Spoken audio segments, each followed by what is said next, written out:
Joia. Pessoal, tudo bem? Olá.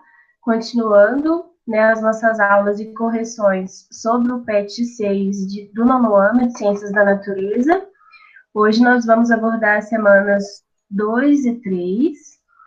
Em sala nós temos um aluno, né, muito estudioso, sempre presente aqui, o Gustavo. Parabéns, quero deixar registrado aqui. E a gente vai começar já. Na primeira semana do PET 6, o assunto abordado, que nós gravamos na semana passada, foi sobre evolução. Né? Nós vimos fixismo, que era uma ideia original, e depois a transformação desse pensamento em evolução, né? Que é que acontece mudança nos seres vivos.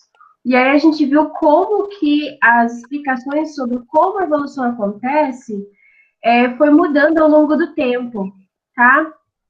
Então, hoje, a gente vai dar continuidade ao assunto, né, abordando um outro aspecto, né, que foi citado na aula passada, que foi a origem da vida, quais que eram os pensamentos sobre de onde a vida vem, que influenciava o fixismo, e qual que influenciou depois com a teoria da evolução, que a gente vai falar sobre essa questão de origem da vida na semana 2. Depois, na semana 3, nós vamos falar mais especificamente sobre seleção natural, tá bom? Então, abordando o tema da semana 2, que habilidades você precisa desenvolver com o estudo dessa semana? Analisar textos que descrevem os experimentos de Red e Pasteur e identificar as diferenças entre as ideias de cada um. Tá?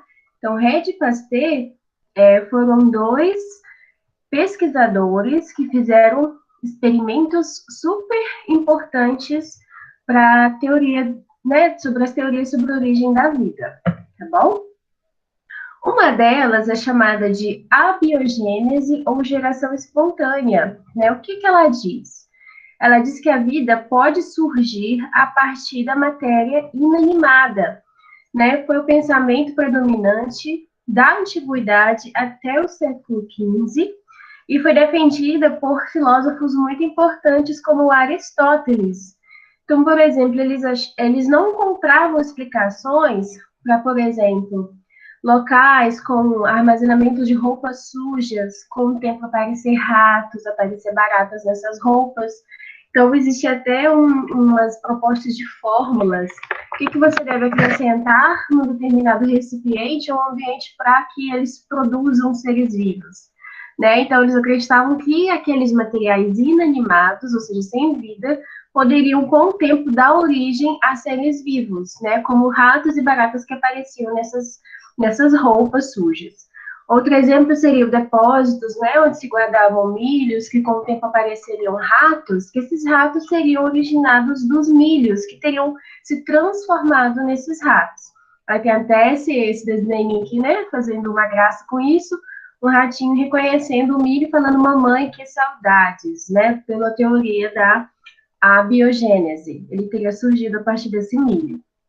Outra coisa que seria inexplicável, por exemplo, é quando a pessoa está comendo uma fruta, morde e aparece uma larva dentro dessa fruta. Mas de onde que essa larva veio? Provavelmente ela veio da própria maçã. Era isso que eles pensavam, que a maçã se transformava naquela larva.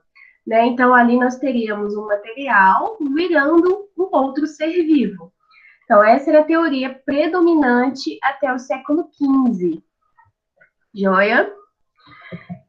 Depois, né, vários cientistas foram fazer experimentos porque eles achavam isso muito estranho, observando fenômenos de aparecimento desses seres vivos em matéria inanimada, eles começaram a desconfiar que não era a matéria que estava se transformando em algo vivo, mas que esses seres, na verdade, apareciam lá, ou colocados por outros seres vivos, ou que simplesmente chegavam até esses locais. Um desses pensadores, um desses cientistas que contestou a teoria da abiogênese e fez experimentos para ver se era verdadeiro ou não, foi o Red, né, que viveu de 1626 a 1697. que ele falou? Que em carnes em putrefação, as larvas que apareciam nessas carnes não eram carne que virava larva, né? Que os defensores da teoria da biogênese defendiam. Não, não é a carne que vira larva, mas essas larvas, elas são provenientes de ovos colocados pelas moscas que pousam na carne em putrefação. Então, ele não acreditava que a larva se originava da carne, mas de moscas que pousavam nela, tá? Então, ele tinha essa hipótese e ele foi testar essa hipótese com o experimento, que a gente conhece como experimento de Red. Ele pegou carnes e colocou algumas em potes fechados, que as moscas não tivessem acesso, e colocou carnes em potes abertos, que as moscas conseguissem entrar e chegassem até o material em decomposição. Ele deixou passar os dias, deixou a carne em putrefação, e conforme a hipótese dele, o que aconteceria?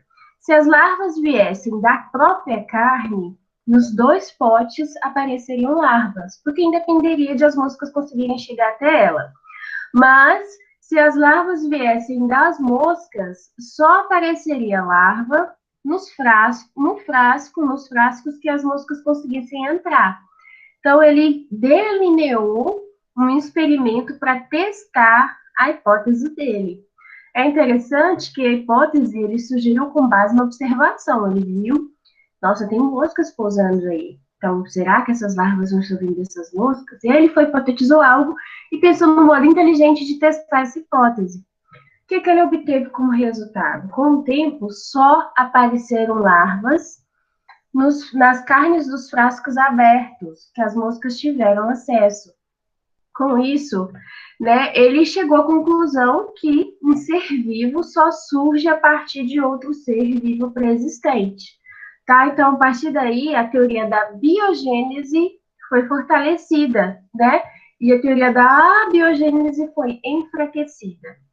Então, só que mesmo com os experimentos de Reid, alguns pensadores, alguns pesquisadores ainda achavam que em alguns casos seres vivos poderiam surgir a partir da matéria sem vida.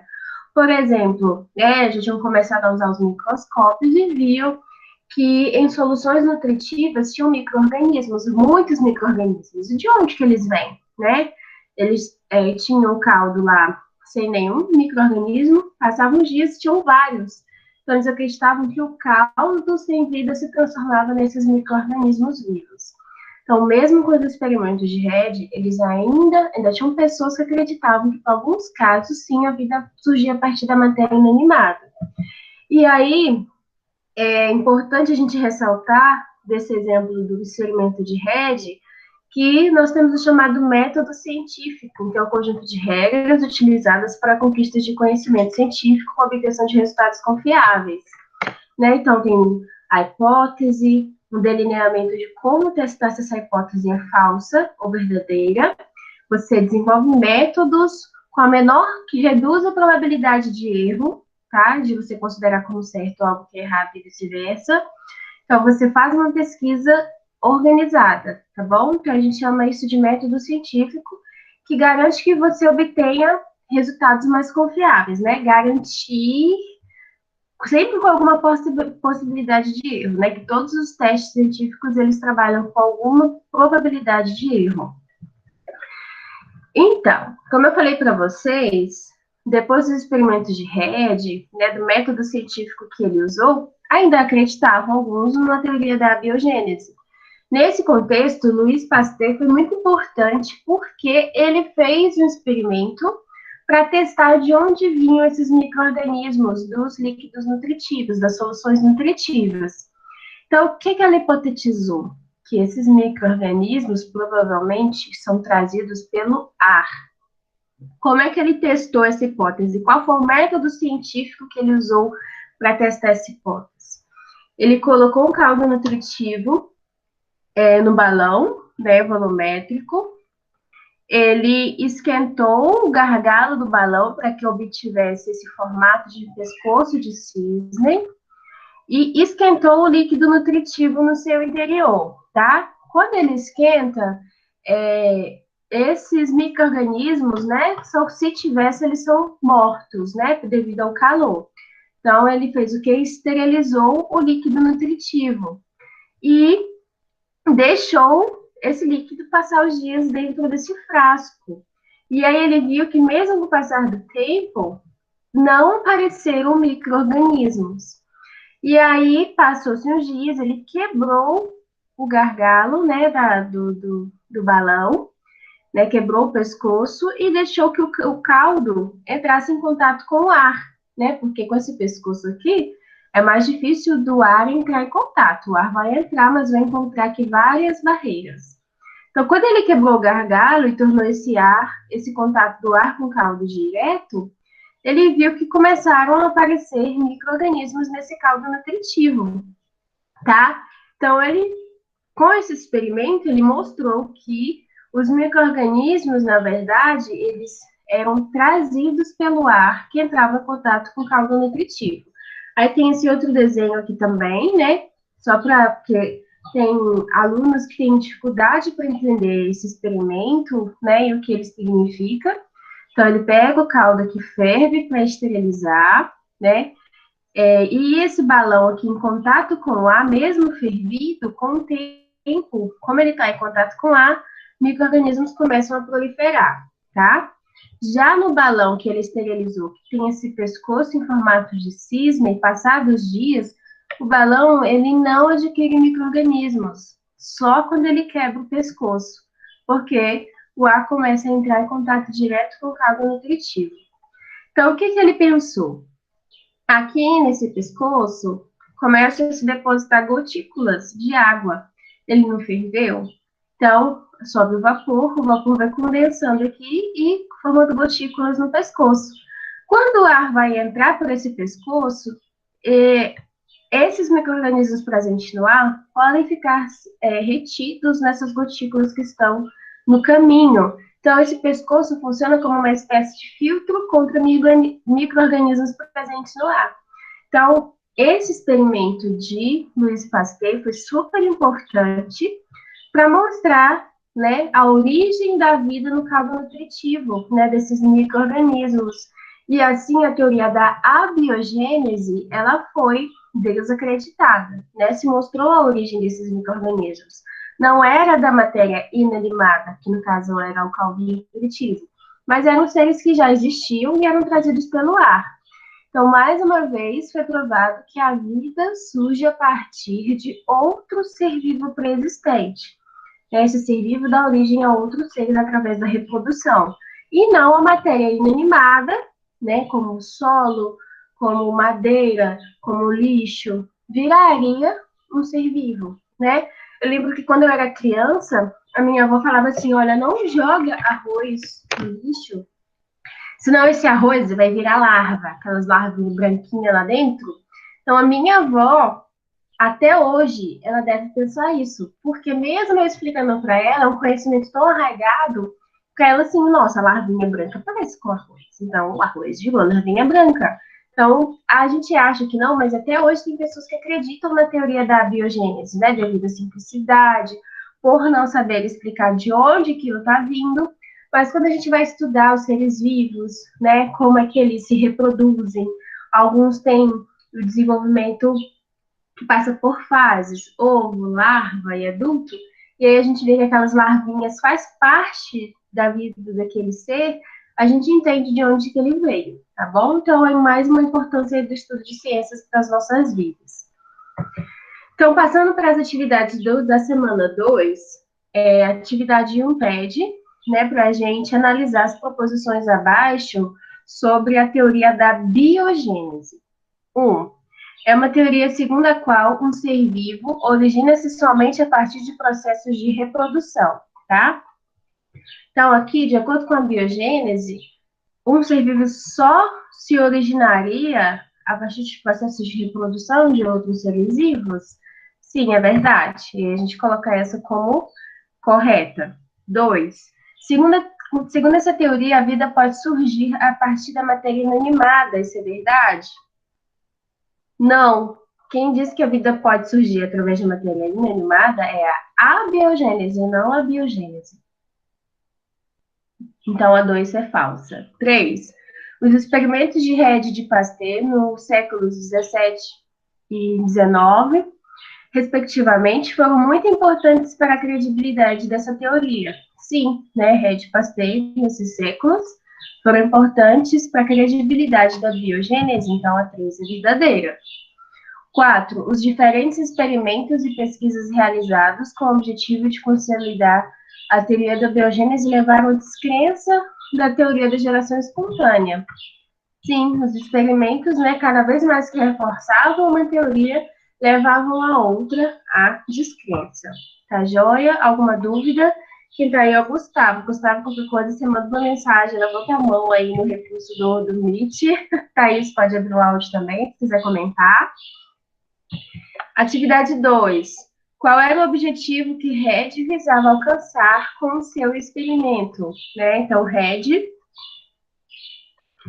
quando ele realizou o experimento dele, ele queria testar a hipótese de que as larvas que apareciam nas carnes em decomposição, na verdade, eram advindas de ovos colocados por moscas que pousavam sobre elas, e não o resultado da transformação da carne. Tá? Então, ele quis testar essa hipótese dele de origem das larvas nas carnes em decomposição.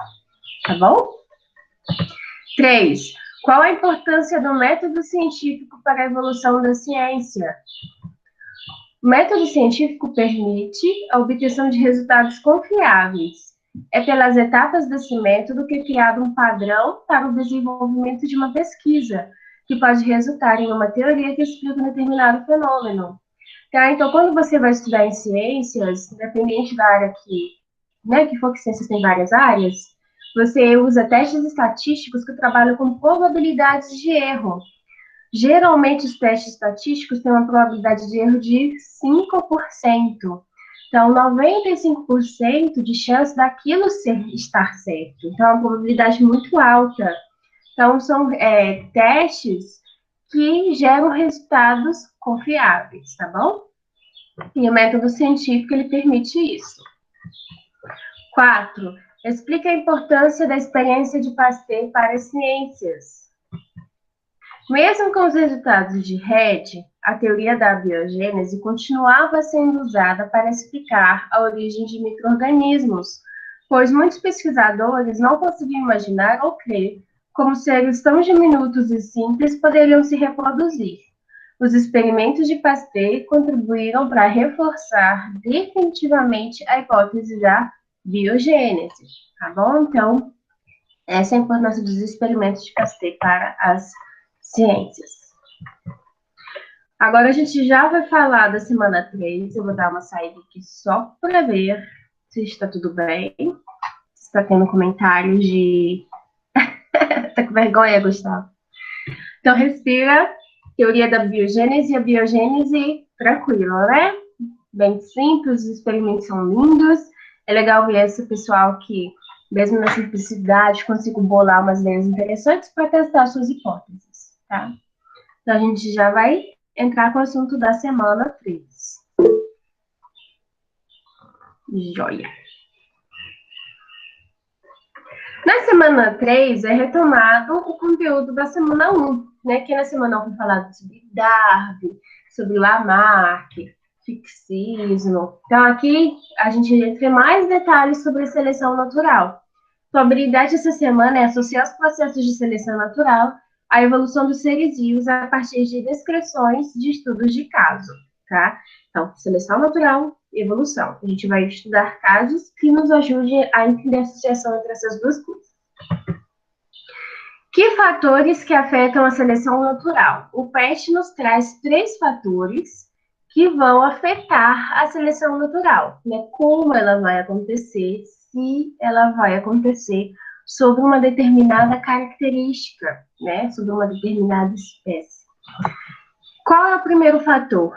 Variabilidade no genótipo e fenótipo. Para haver seleção, é preciso que haja diferenças, porque se todos forem iguais, se a seleção for para exclusão dessas características que esses seres têm, todos eles vão ser dizimados, extintos, que já aconteceu na história de algumas espécies. Então, para a seleção natural atuar, é preciso que haja variabilidade das características do indivíduo, ou seja, do fenótipo, e no genótipo, ou seja, nas informações genéticas desses seres vivos. Sem essa variabilidade, não tem opções para a seleção natural. E que haja reprodução diferenciada. Também não adianta ser todo mundo diferente, ter diferentes características, mas isso não interferir na reprodução. Então, tem que haver diferenças reprodutivas entre esses seres que têm diferentes características. Essa reprodução diferencial, uns geram mais descendentes que outros, ou uns conseguem passar mais descendentes, seja porque eles estão conseguindo sobreviver mais, para que haja seleção natural, tá? Se são diferentes, mas está todo mundo se reproduzindo à torta e à direita, a seleção natural, nesse caso, não vai estar agindo, tá? Tem que ter diferença na reprodução. E, por fim, hereditariedade. Não adianta ser mais apto no ambiente se vai ser só aqueles indivíduos que vão ser mais aptos, se eles não vão conseguir passar essa aptidão, essa característica melhor para os seus descendentes, tá? Então, tem que ser algo herdável, ok? Então, aqui a gente tem uma imagem representando isso. Né? Nós temos aqui uma população de ratos, que é variável no fenótipo e provavelmente no genótipo. Temos os mais claros e os mais escuros. E aqui nós temos um predador, né? Que eu acredito que seja um gavião. Então, aqui a gente tem diferença nas características. Com o tempo, o que acontece? Esses ratinhos que parecem mais com o solo, eles se camuflam nesse solo, eles se confundem com esse solo, e o gavião vê mais facilmente os mais claros e começa a se alimentar mais desses mais claros. Ou seja, a sobrevivência desses seres foi prejudicada devido à sua coloração. Então, se eles sobreviverem menos, a chance deles terem mais descendentes também reduz. Então, aí a gente já tem uma reprodução diferenciada. Então, com o tempo, os ratinhos mais escuros vão conseguir se reproduzir mais, porque vão estar sobrevivendo mais, né? Por mais tempo no ambiente. Com o tempo, o número de ratinhos mais escuros aumenta e os mais claros vai diminuir. Então, olha só, a seleção natural acontecendo em características diferentes que acabaram influenciando na sobrevivência desses seres e, consequentemente, na reprodução. Tranquilo esse exemplo? Vamos continuar. Quais são os tipos de seleção natural? Né? São 3 tipos citados no PET. E o primeiro tipo é a seleção natural, que é direcional. O que ela vai fazer? A direcional, ela vai selecionar indivíduos que têm um fenótipo extremo, né? Então, tem a variabilidade na população e alguns seres destoam da característica que geralmente os seres daquela população apresentam. E alguma coisa no ambiente vai selecionar esses indivíduos que estão destoando, que são os extremos. É o que acontece, por exemplo, na resistência bacteriana. Nossa, a população de bactérias causando uma determinada enfermidade é imensa. E aí vem o antibiótico, destrói 98% dessas bactérias e 2% destoam desses 98%. Ou seja, esses 2%, né, tem alguma característica que faz com que ela sobreviva a esse antibiótico. Então, o antibiótico selecionou algo distoante, extremo. Aí, esses 2%, sabe o que acontece? Começa a se reproduzir. E aí, com o tempo, o antibiótico não tem mais efeito sobre aquela população de bactérias, porque agora elas foram selecionadas. As que eram as distoantes, agora são as que estão, né, se reproduzindo doidado. E aí, a gente tem uma resistência àquele antibiótico. O antibiótico não é mais eficaz para combater aquela bactéria. Então, nós temos aí uma seleção direcional.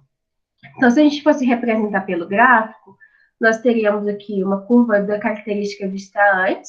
A maioria dos seres vivos tinha essa característica que seria no gráfico assim. E com o tempo, esse pouquinho que estava aqui, ó, que é o distante, é que é selecionado e aumenta o número de indivíduos na população que tem aquela característica. Tá? Então, são selecionados os extremos. E aqui o exemplozinho do antibiótico agindo sobre as bactérias e selecionando aquele distoante, aquele pouquinho do gráfico, aqueles poucos indivíduos que eram diferentes. E aí eles começam a se reproduzir mais e, né, passar mais descendentes adiante. O segundo tipo de seleção natural é a estabilizadora. O que é que acontece aqui? os fenótipos intermediários são selecionados. Aqui, ao invés dos extremos, né, que é muito diferente, os poucos diferentes, eles são eliminados. E os intermediários, a maior parte dos indivíduos que tem aquela característica, é o que é selecionado. Olhem só, o antes aqui representado em vermelho, a gente tinha esse gráfico representando as características. Então, aqui no meio desse gráfico, né, que é a maioria dos indivíduos, tem essa característica aqui. E nos extremos seriam os indivíduos que têm uma característica distante. O que é selecionado aqui? Aquela grande maioria, né, aquela característica, né, que a maioria dos indivíduos possui. Então, ó, tá vendo que o gráfico reduziu a quantidade de indivíduos que apresentavam aqui os extremos? Então, os fenótipos intermediários são selecionados. Foi o que aconteceu, por exemplo, no peso dos bebês. Antigamente, para o parto, né, o que existia antes? Bem simples, as parteiras iam na casa das pessoas, e o parto era natural, não tinha muito parto cesariano. Então, bebês muito grandes, eles ou muito pequenos, a sobrevivência deles era muito baixa. Não se tinha um cuidado, não se tinha incubadores, não se tinha cesariana acessível. E com o tempo, bebês dentro de uma faixa de peso foram selecionados. E hoje, né, não se tem tantos extremos assim nos pesos dos bebês que nascem, tá bom? A maioria agora mais ou menos com peso parecido. Terceiro tipo de seleção natural seria disruptiva. O que acontece na seleção natural disruptiva?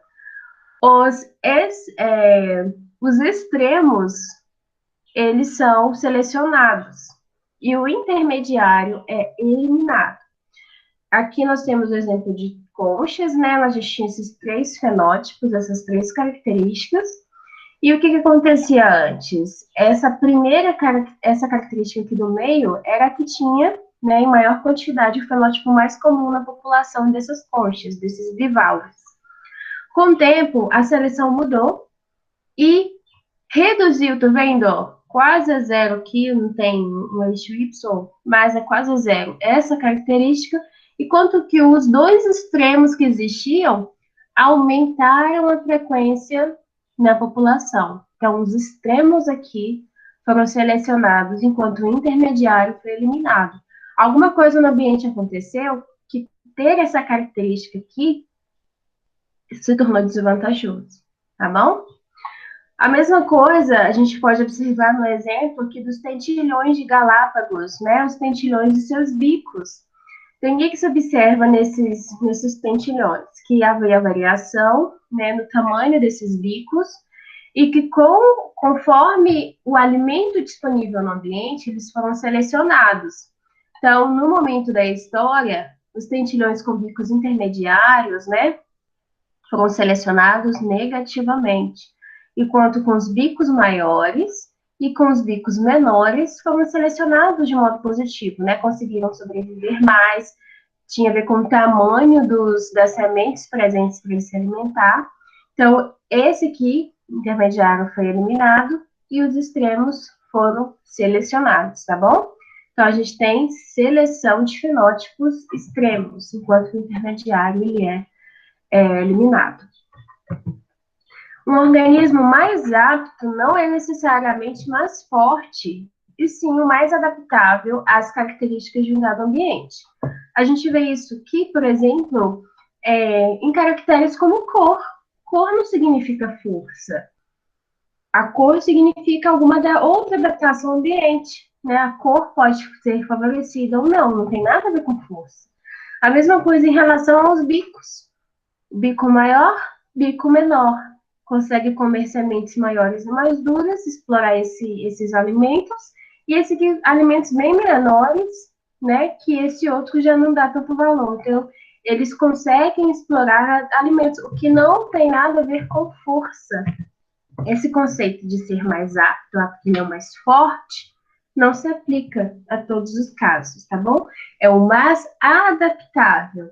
E aí são várias características, dependendo de qual é a característica e de como o vídeo está selecionando, não tem nada a ver com força. Pode não ter nada a ver com força. Passando para as atividades.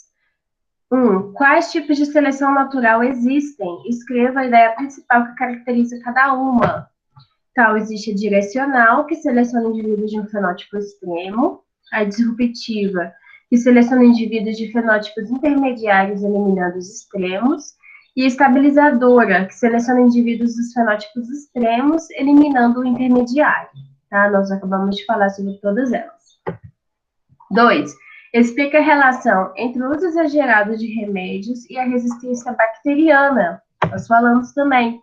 Nesse caso, o uso exagerado de remédio faz seleção direcional, que seleciona indivíduos de fenótipo extremo ser resistente ao antibiótico.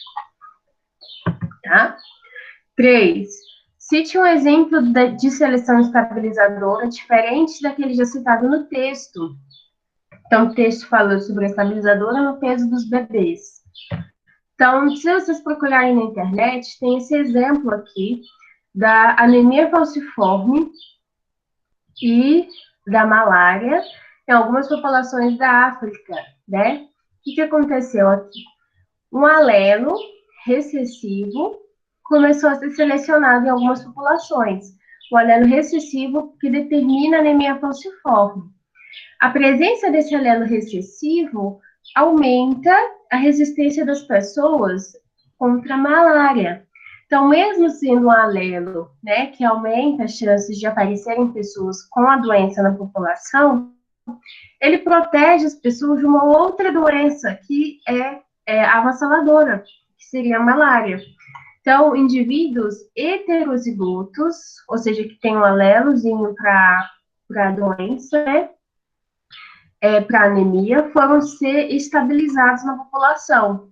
Enquanto que os extremos, que são o quê? Não ter esse alelo, ou ter dois recessivos, ou seja, ter a doença, foram eliminados. Então, se estabilizou-se um caráter intermediário nessa população, né, por ter essa relação de adaptação, mesmo tendo um alelo que pode, né, gerar uma doença no descendente, mas ele dá para a pessoa que o porta uma maior resistência a essa doença que é a malária, tá bom? 4. Você acha que o organismo mais apto é sempre o mais forte? Justifique sua opinião, a gente estava discutindo isso ainda há pouco. Não, ser mais apto é ser mais adaptável e vai depender das características do ambiente. Ele não exige mais força sempre e em tudo, tá? Só vale o mais forte se o ambiente estiver exigindo mais força, tá? Naquela característica. Atividade 5. Por que a variabilidade entre os indivíduos é um fator importante para a seleção natural? Sem a variabilidade, não há opções para a seleção natural agir, tá? Então, essas eram as questões, o conteúdo das semanas 2 e 3 do PET 6. Dúvidas vocês podem encaminhar para mim. E eu agradeço, né, ao Gustavo, que está aqui na aula conosco, e a todos os alunos que estão acessando esse material, que vocês possam aproveitar. E eu aguardo vocês na próxima aula, sexta-feira, das 9h30 às 10h30. Beijos para quem está no YouTube. Deixa eu ver se o Gustavo tem alguma dúvida. Ah, gente, a Ana chegou também. Oi, Ana, nem vi a hora que chegou. Deixa eu interromper a gravação.